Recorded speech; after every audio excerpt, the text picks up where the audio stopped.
Welcome to Sweet Life Beat Life. We hope this video helps. You start by confirming prerequisites and taking the first actionable steps. Install Copilot, sign into GitHub, and enable inline suggestions so the tool can suggest code. Once done, open the exact file you plan to work on and set the language mode, because Copilot adapts to context. Then write a concise function signature or intent comment. This primes the model to propose relevant implementations. Make sure to pick a coding style or template so suggestions match your conventions. Next, guide the model through the complex middle steps. Tell it the how and the why by specifying types, edge cases, and expected returns, because specificity improves correctness. Once you have a draft, request focus pieces, ask for a helper function, then integrate it so you can review incrementally. Make sure to add inline comments, short tests, or example inputs.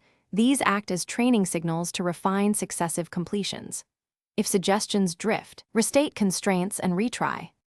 To finish, validate and complete the task. Run tests, lint the code, and manually inspect any Copilot output before merging, because you own correctness and security. Once tests pass, refactor for readability and document assumptions so future edits are clear. If something breaks, troubleshoot by simplifying your prompt, regenerating suggestions, or updating the extension. Sometimes clearing cached completions helps. One key tip: when persistent errors occur, make prompts less ambiguous and include failing test cases to guide fixes. Thanks for watching. Consider subscribing if we helped you.